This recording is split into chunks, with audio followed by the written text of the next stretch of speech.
In my time on YouTube, I've made a bunch of different ferro rod handles, but this one's got to be the simplest one yet.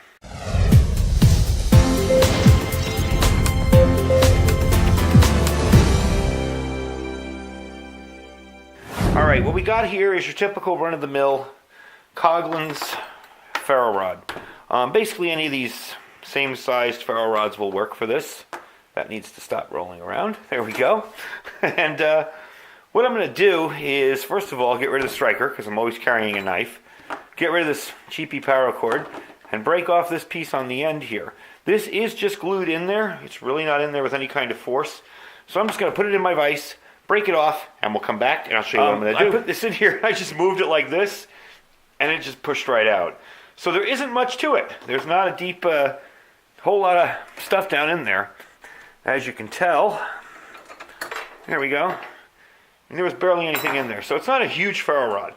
But I'm going to show you how we're going to do the case now. All right, so I thought about different rifle cases and pistol cases and how I could do this. And at first I thought about 9mm. And it fits, but it's kind of big, you know? So then I thought, well, I got some use for that new brass I got for 308. So what you have to do is this is an uncut up one. It won't fit in there very easily. It's going to take a little bit of a shove. So what I did was I got a round file and just kind of went around the inside, filed a tiny little bit. And now as you can see here, that fits right in there. So I'm going to mix up some JB weld here, and we're going to put it through. But first I'm going to drill a hole here for the lanyard. Now what I'm going to do is I have this on a little bit of a block here. I'm going to start with a small drill. And I want to start the hole because it's a little easier to get a small drill started in there. And I'm going to start it small and then move my way up. Sliding all over already here.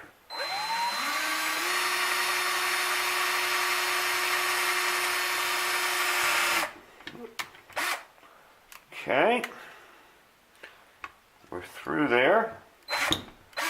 All right, so that's kind of like my pilot hole. I did put it down here because this is kind of a ribbed mat here, and it held it in place pretty stable enough for me to drill it through.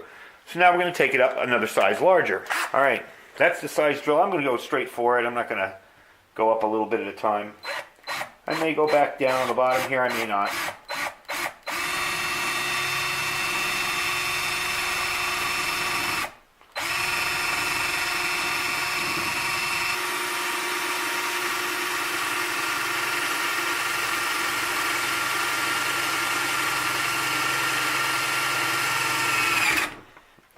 And we're through. Cool.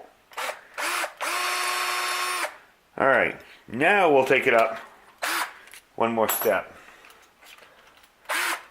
Just because I want to get it close enough to the size of the paracord. A little difficult, but we got it.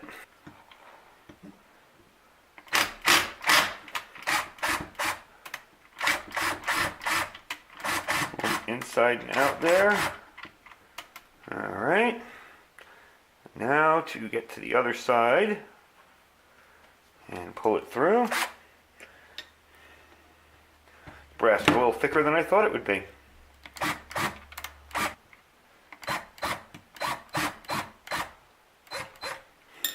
All right.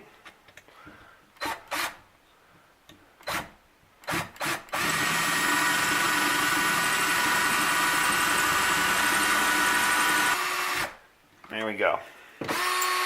Finally through. This is a lot easier if you have a drill press, guys. But we did it. And believe it or not, that's the hardest part of this whole chore. So let's move that out of the way. Get this stuff out of the way. And mix up our JB Quick Set. I always use this stuff, especially since I'm usually doing stuff with videos. And it makes it quick so I can demo it right away. And I find that there's absolutely no difference in how it holds, you know. Not like it's different from different stuff that holds better because it's longer setting up. And I'll just mix this stuff together. And this is actually a lot for what I'm doing. I'm really just going to be coating that little section. The nice part about where it was in the plastic is it kind of left a little marker line for me about where I want to put it on here. And I don't want to go past that. So what I'm going to do is coat the inside here a little bit. Get it kind of outside behind it too, so it gets behind it and drops down into it behind it and sticks it in there good.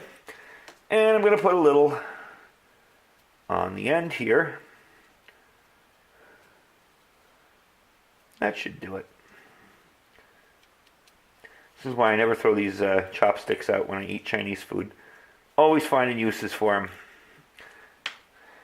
Now, we're just going to stick that in there ever so carefully. Twist it on. Couple of taps. Maybe one more. There we go. Wipe off the excess. And we'll let it dry. And I'll come back when it's dry and I'll show you what it looks like. And there you go. There's the finished product. I've let it set for about 45 minutes. It says half an hour on there, but that was more than enough. I did give it a few strikes to test it out. Put in a little paracord loop there for a handle. Just heated up the ends and clamped them closed with some pliers. And there you go. So you just take a simple 308 fired casing and stuff your ferro rod in there, and you got a nice little handle. Let's see how it works. Because you know I can't put it together without starting a fire, right? Get the plastic off it. And there you go. Nice little fatwood fire. So anyway, thank you for watching. We'll talk to you guys soon. Take care.